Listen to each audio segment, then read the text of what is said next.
আসসালামু আলাইকুম। আশা করি সবাই অনেক ভালো আছেন। আজকের এই ভিডিওতে আমি মূলত আপনাদের মাঝে সিদ্রা চেনের কিছু মেজর আপডেট শেয়ার করব। সো সেই আপডেটের ভিতর P2P নিয়ে একটা আপডেট আছে, আর হচ্ছে যে তাদের লিস্টিংয়ের বিষয় নিয়ে একটা আপডেট আছে। এই দুইটা আপডেট আমাদের জন্য খুবই গুরুত্বপূর্ণ। সো আপডেটগুলো মিস করবেন না, অবশ্যই ভিডিওটা সম্পূর্ণ না টেনে দেখবেন। আর আমি এই কথা কিন্তু সচরাচর বলি না যে না টেনে সম্পূর্ণ ভিডিওটা দেখবেন। এই ভিডিওটা আসলে অনেক গুরুত্বপূর্ণ, যার কারণে এই কথাটা বললাম। আশা করি বুঝতে পারছেন।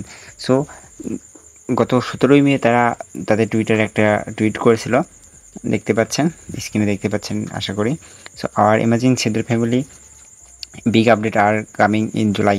সো তারা বলতেছে জুলাই মাসে আমাদের জন্য তারা বিগ একটা আপডেট নিয়ে আসবে। সো দেখতে পাচ্ছেন, we are working on our DEX, so get your project ready.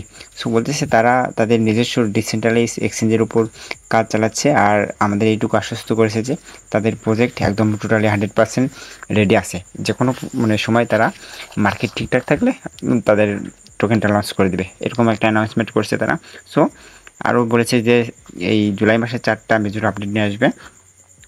So সেই 4টা মেজর আপডেটের প্রথম আপডেট দেখতে পাচ্ছেন, major upgrade on project platform. আশা করি এটা বুঝতে পারছেন। আমি যদি একটু সিদ্রা চেনের কেওয়াইসি পোর্ট ইন্টারফেসে নিয়ে আসি। সো এটাই ছিল তাদের প্রথম আপডেট। দেখতে পাচ্ছেন তাদের কেওয়াইসি পোর্টের কিছু ইউজার ইন্টারফেস চেঞ্জ করেছে। এখানে view session, view document, user ID, email address, date, join date, এখান থেকে change password, two factor authentication, এগুলো কিন্তু আগে ছিল না, এই আপডেটে এগুলো যুক্ত করেছে। সো আশা করি বুঝতে পারছেন প্রথম আপডেটটা কী ছিল। সো এটা জুলাই মাসের প্রথম সপ্তাহে, এটা মনে করেন প্রথম সপ্তাহের আপডেট। আর একটা বিষয় আমি আগেই ক্লিয়ার করি, আমার হয়তো পরে মনে থাকবে না। সো এখানে দেখতে পাচ্ছেন টোটালি 4টা আপডেট নিয়ে আসবে জুলাই মাসে। সো সেই হিসেবে ধরে নিতে পারেন প্রত্যেক সপ্তাহে একটা করে আপডেট তারা মনে করেন কমপ্লিট করবে। সো প্রথম সপ্তাহে এটা চলে গেছে, এটা কিন্তু কমপ্লিট।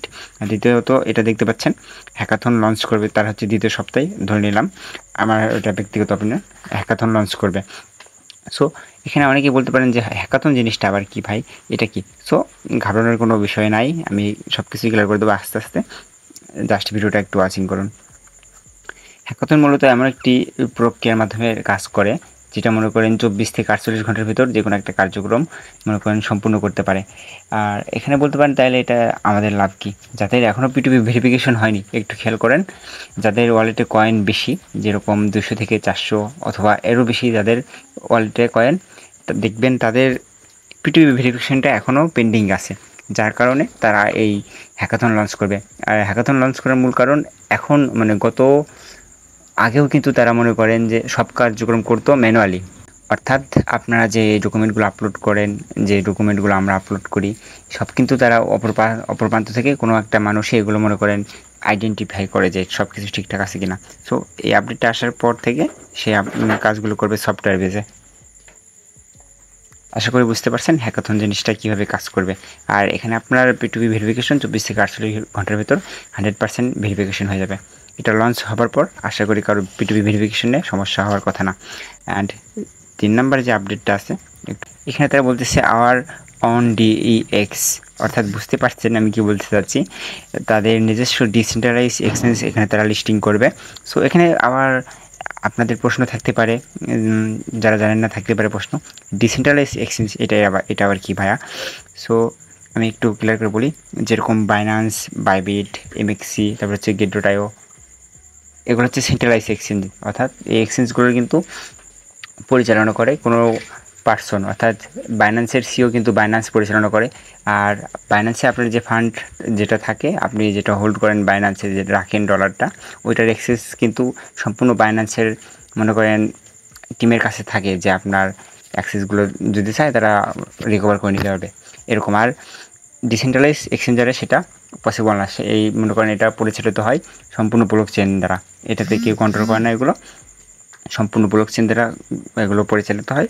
সেক্ষেত্রে মনে করেন সেন্ট্রালাইজের সাথে ডিসেন্ট্রালাইজ একদম 100% নিরাপদ। এখন বলতে পারেন ডিসেন্ট্রালাইজ এক্সচেঞ্জগুলো তাহলে কি?